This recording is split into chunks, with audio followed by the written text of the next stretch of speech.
ఓం శాంతి 31/8/2024 సాకార ఈశ్వరీయ మధుర మహావాక్యాలు. మధురమైన పిల్లలారా, స్మృతితో పాటు చదువుపై కూడా పూర్తి గమనం ఇవ్వాలి. జ్ఞానము యోగము రెండింటిపైన. స్మృతి ద్వారా పావనంగా అవుతారు, చదువు ద్వారా విశ్వానికి యజమానులుగా అవుతారు. ప్రశ్న: స్కాలర్షిప్ తీసుకునేందుకు ఏ పురుషార్థం చాలా అవసరం? జవాబు: స్కాలర్షిప్ తీసుకోవాలి అంటే వస్తువులన్నింటిపైన మమకారం తీసేయండి. ధనము, పిల్లలు, ఇల్లు, వాకిలి మొదలైనవేవి గుర్తుకు రాకూడదు. శివబాబా ఒక్కరే గుర్తు ఉండాలి. పూర్తి స్వాహ అయినప్పుడే ఉన్నత పదవి ప్రాప్తిస్తుంది.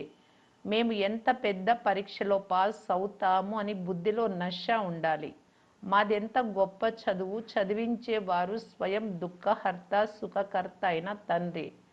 ఆ అత్యంత ప్రియమైన తండ్రి మమ్మల్ని చదివిస్తున్నారు అని బుద్ధిలో ఉండాలి.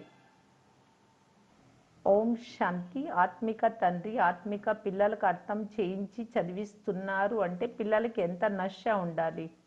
చదివేది ఆత్మయే కదా, ఆత్మ సంస్కారాలను తీసుకెళ్తుంది.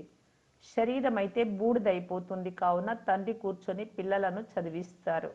మేము చదువుకుంటున్నాము అని, యోగం నేర్చుకుంటున్నాము అని ఆత్మలు భావిస్తారు. తండ్రి చెప్తున్నారు, స్మృతిలో ఉంటే మీ పాపాలు సమాప్తమైపోతాయి. పతిత పావనులు ఒక్క తండ్రి మాత్రమే. బ్రహ్మ విష్ణు శంకరులను పతిత పావనులు అని అనరు. లక్ష్మీ నారాయణలను పతిత పావనులు అని అంటారా? అనరు. పతిత పావనులు ఒక్కరే. పూర్తి ప్రపంచాన్ని పావనంగా చేసేవారు ఒక్కరే. వారు మీ తండ్రి, అతి ప్రియమైన వారు, అనంతమైన తండ్రి అని పిల్లలకు తెలుసు. ఆ తండ్రినే భక్తి మార్గంలో తండ్రి రండి, వచ్చి మా దుఃఖాలను హరించండి, సుఖమునివ్వండి అని స్మృతి చేస్తూ వచ్చారు. సృష్టి ఏమో అదే. ఈ చక్రంలోకి అయితే అందరూ రానే రావాలి. 84 జన్మల చక్రమును కూడా తండ్రి అర్థం చేయించారు. ఆత్మయే సంస్కారాలను తీసుకెళ్తుంది. ఈ మృత్యులోకం నుండి అమరలోకానికి అంటే నరకం నుండి స్వర్గంలోకి వెళ్లేందుకు మనము చదువుతున్నాము అని ఆత్మకు తెలుసు. పిల్లలైన మమ్ములను మళ్ళీ విశ్వ అధికారులుగా చేసేందుకు తండ్రి వచ్చారు అని పిల్లలకు తెలుసు. మీరు ఎంత పెద్ద పరీక్షను పాస్ అవుతున్నారు. అత్యంత గొప్ప తండ్రి చదివిస్తున్నారు. ఈ సమయంలో బాబా కూర్చొని చదివించినప్పుడు నశ పెరుగుతుంది. బాబా చాలా బాగా జోరుగా నశాను పెంచుతారు. అమరలోకానికి అర్హులుగా చేసేందుకే తండ్రి వస్తారు.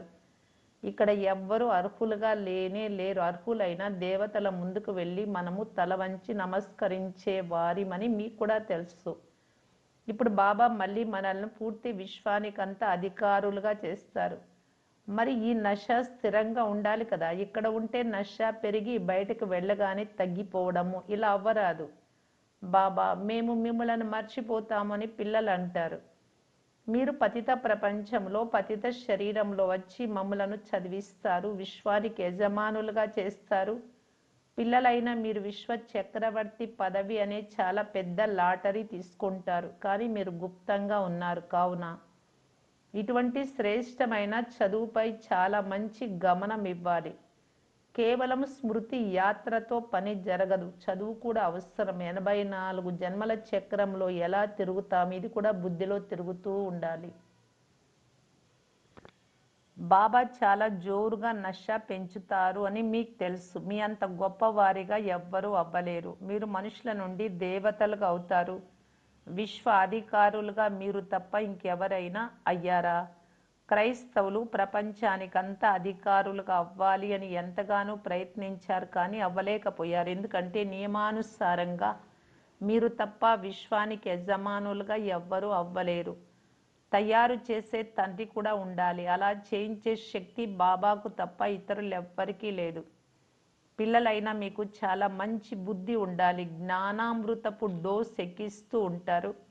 మేం బాబాను చాలా స్మృతి చేస్తాము అని నిలిచిపోరాదు. స్మృతితో పావనంగా అవుతారు, కానీ శ్రేష్ఠ పదవిని కూడా పొందాలి. శిక్షలు అనుభవించి అయినా అందరూ పావనంగా అవ్వాల్సిందే. కానీ తండ్రి విశ్వాధికారులుగా చేసేందుకు వచ్చారు. అందరూ శాంతిధామానికి వెళ్ళి అక్కడ కేవలం కూర్చుండిపోవాలా?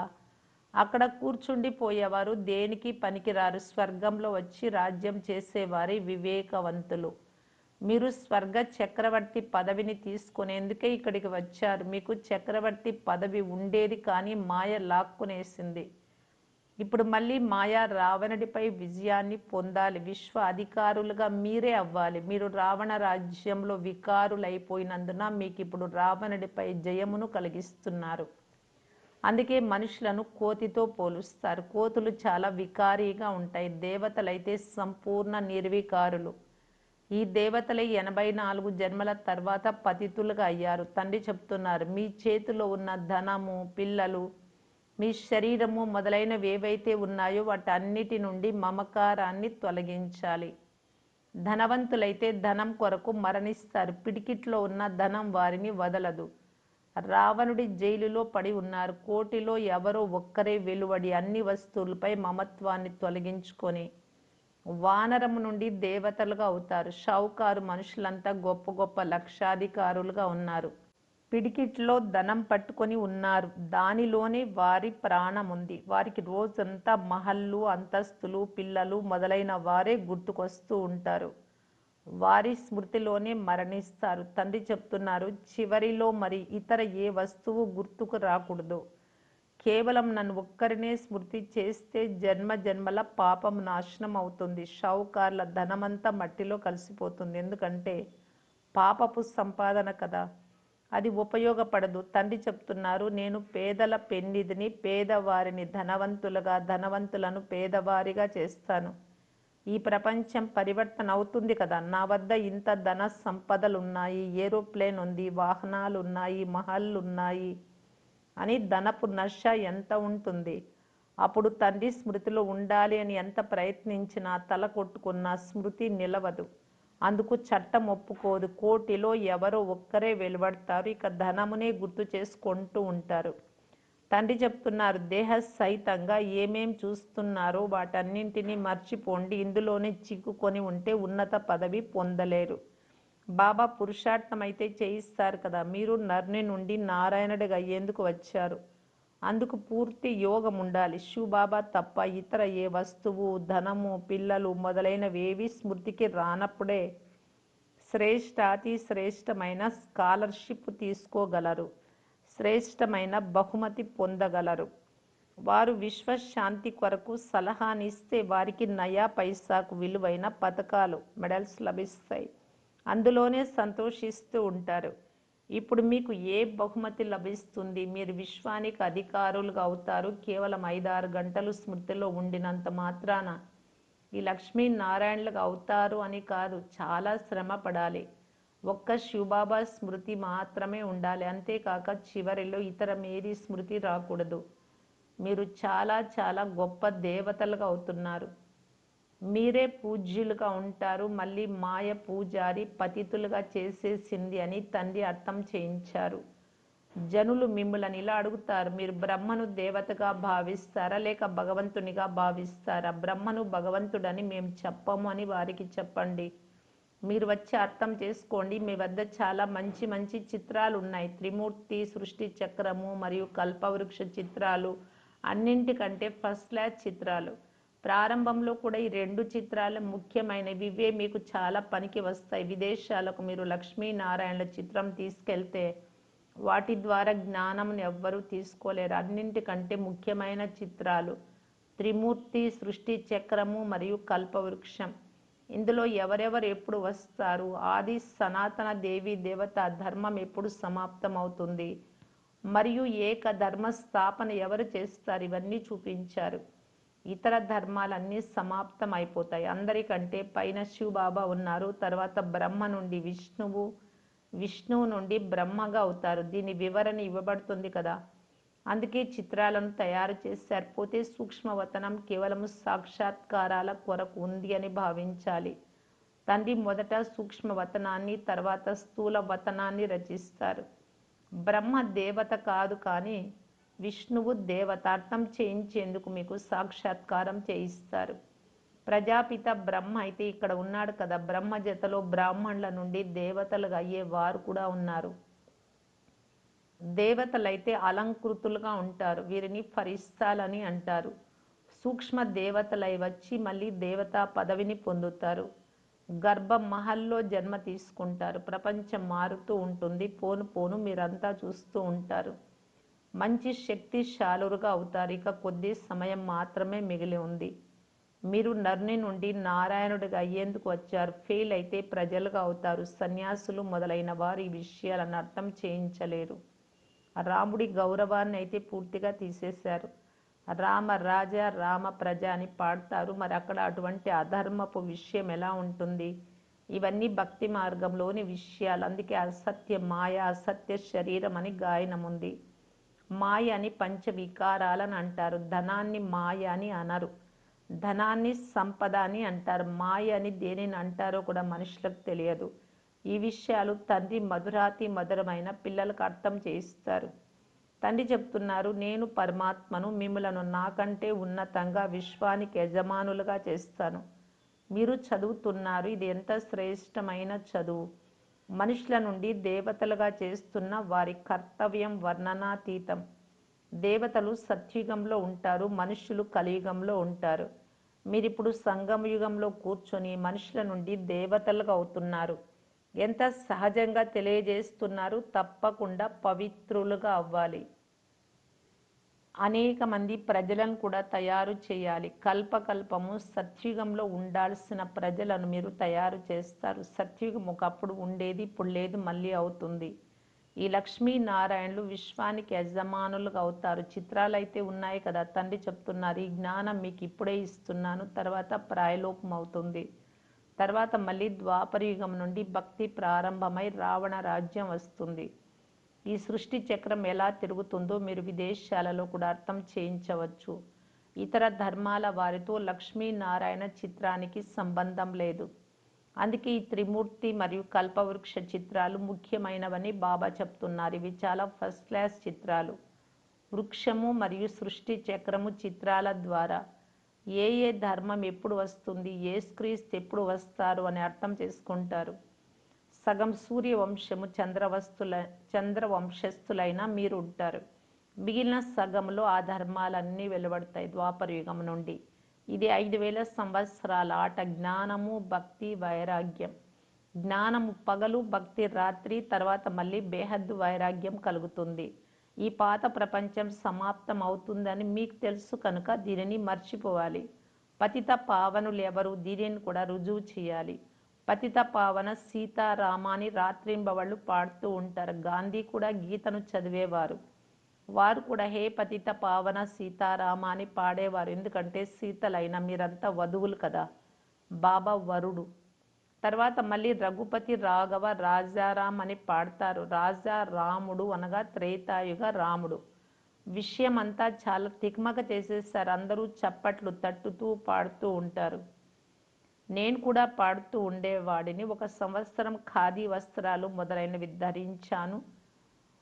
తండ్రి కూర్చొని అర్థం చేయిస్తూ ఉన్నారు. ఇతడు కూడా గాంధీ శిష్యుడిగా అయ్యాడు. ఇతను కూడా అంత అనుభవం చేశాడు. ఫస్ట్లో ఉన్నవాడు చివరిలోకి వచ్చేసాడు. ఇప్పుడు మళ్ళీ ప్రథమ స్థానాన్ని పొందుతాడు. బ్రహ్మబాబా గురించి శివబాబా చెప్తున్నారు. ఎక్కడెక్కడ బ్రహ్మను కూర్చోబెట్టారో మీకు చెప్తారు. ఇది కూడా అర్థం చేయించాలి. అదే వృక్షం పైన నిల్చు ఉన్నాడు. ఎంత స్పష్టంగా ఉంది, కల్పవృక్షం పైన నిల్చున్నట్టు. పతిత ప్రపంచం అంతిమంలో నిలబడి ఉన్నాడు. శ్రీకృష్ణుణ్ణి కూడా పైభాగంలో చూపించారు. 2 పిల్లులు కొట్లాడుకుంటే వెన్న కృష్ణుడు తింటున్నాడు. మాతలకు సాక్షాత్కారం అవుతుంది. కృష్ణుడి నోటిలో వెన్న ఉంది లేక చంద్రుడు ఉన్నాడు అని వారు అర్థం చేసుకుంటారు. వాస్తవానికి నోటిలో విశ్వ చక్రవర్తి పదవి ఉంది. 2 పిల్లలు పరస్పరం, 2 పిల్లులు కోట్లాడుకుంటాయి. దేవతలైన మీకు వెన్న లభిస్తుంది. ఇది విశ్వ చక్రవర్తి పదవి అనే వెన్న. ఏ పదార్థాలను వేసి బాంబులను తయారు చేసి వేస్తే మానవులు కేకలు పెట్టకుండా వెంటనే చనిపోతారో అలాంటి బాంబులను తయారు చేసేందుకు చాలా కృషి చేస్తున్నారు. హిరోషిమాలో ఎప్పుడో వేసిన బాంబులు ఇంతవరకు పని చేస్తున్నాయంటే రోగులుగానే ఉంటున్నారు అక్కడ. ఆ విధంగా ఇంకా ఇప్పుడు తయారు చేస్తున్నారు. కావున తండ్రి అర్థం చేయిస్తున్నారు. మధురాతి మధురమైన పిల్లలారా, అర్ధకల్పం వరకు మీరు సుఖంగా ఉంటారు. ఏ విధమైన యుద్ధాలు మొదలైన ఉండవు. ఇవన్నీ తర్వాత ప్రారంభమయ్యాయి. ఇవేవి ఇంతకు ముందు లేవు, తర్వాత కూడా ఉండవు. చక్రం రిపీట్ అవుతుంది కదా. తండ్రి చాలా బాగా అర్థం చేయిస్తున్నారు. దానిని పిల్లలు పూర్తిగా ధారణ చేసి ఈశ్వరీయ సేవలో లీనం కావాలి. ఇది చీచీ ప్రపంచం. దీనిని విషయ వైతరణి నది అని అంటారు. అందువలన పిల్లలకు తండ్రి అర్థం చేయిస్తున్నారు. మిమ్మల్ని తండ్రి ఎంత శ్రేష్టంగా చూస్తున్నారో అంత శ్రేష్టంగా మీరు స్వయాన్ని భావించడం లేదు. పిల్లలైన మీకు చాలా నశ ఉండాలి. ఎందుకంటే మీరు చాలా ఉన్నతమైన కులానికి చెందిన వారు. మంచిది. మధురాతి మధురమైన అపురూపమైన పిల్లలకు మాతాపిత బాప్దాదాల ప్రియ స్మృతులు మరియు గుడ్ మార్నింగ్.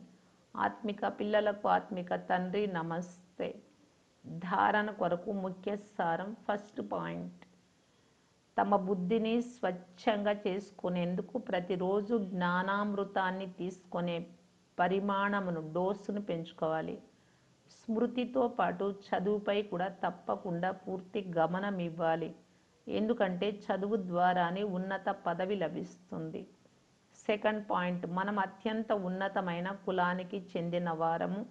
స్వయం భగవంతుడే మనల్ని చదివిస్తున్నాడు అనే నశాలో ఉండాలి. జ్ఞానాన్ని ధారణ చేసి ఈశ్వరీయ సేవలో తత్పరులై ఉండాలి. వరదానము, సంతుష్టత యొక్క విశేషత ద్వారా, తృప్తి అనే విశేషత ద్వారా ప్రతి కఠినమైన పేపర్ పరీక్షలలో కూడా సఫలమయ్యే దృఢత సంపన్న భవ. సంతుష్టత బ్రాహ్మణుల విశేష లక్షణం. ఏ పాత్ర లభించిందో అందులో తృప్తి చెంది ఉండడమే ముందుకు వెళ్ళడం. ఎందులోనైనా హెచ్చు తగ్గులు జరిగినా, ఎవరైనా అవమానపరచినా దాత పిల్లలు ఎప్పుడు ఏ విషయంలోనూ అసంతుష్టమవ్వరు. వారు స్వయంతోనూ సంతుష్టంగా ఉంటారు మరియు ఇతరులతో కూడా సంతుష్టంగా ఉంటారు. దీని కొరకు ఎంత కఠినమైన పరీక్ష వచ్చినా నేను సంతుష్టంగానే ఉండాలి అని దృఢత సంపన్నమైన సంకల్పం చేయండి. ఈ సంకల్పం చేస్తే సఫలమవుతూ ఉంటారు. స్లోగన్, ఎవరి హృదయంలో సదా సంతోషం అనే సూర్యుడు ఉదయించి ఉంటాడో, సంతోషాన్ని బాబా సూర్యుడితో పోలుస్తూ ఉన్నారు, వారే ప్రసన్న చిత్తులుగా ఉంటారు. అవ్యక్త ఇషారా, ప్రీతి బుద్ధి కలిగి విజయరతన్గా కావటానికి బాప్దాదా తెలియజేస్తూ ఉన్నారు. సదా బాపా యొక్క ఛత్ర ఛాయ క్రింద ఉన్నట్లయితే మాయ నుండి సురక్షితంగా ఉండగలరు, సదా ఆనందంలో ఉండగలరు. ఈ చదువు చాలా ఉన్నతమైనటువంటిది. చాలా ఉన్నతమైన చదువు అయినప్పటికీ మీకు ఈ నిశ్చయం ఉండాలి, నేను విజయీ అయి తీరుతాను, పాస్ అయి తీరుతాను. కల్ప కల్పము ఇదే చదువే, కొత్త మాట ఏమి లేదు. అదే చదువే ఇప్పుడు చదువుతూ ఉన్నా నేను పాస్ అవుతాను. ఈ విధంగా సదా ఆనందంగా ఉండండి. ఇతరులను కూడా ఆనందంగా ఉంచడానికి సందేశాన్ని ఇస్తూ వెళ్ళండి.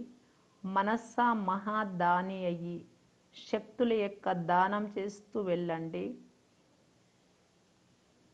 అప్పుడు మనస్సు యొక్క సంకల్పాలపైన సెకండ్లో విజయీగా కాగలరు. ఓం శాంతి.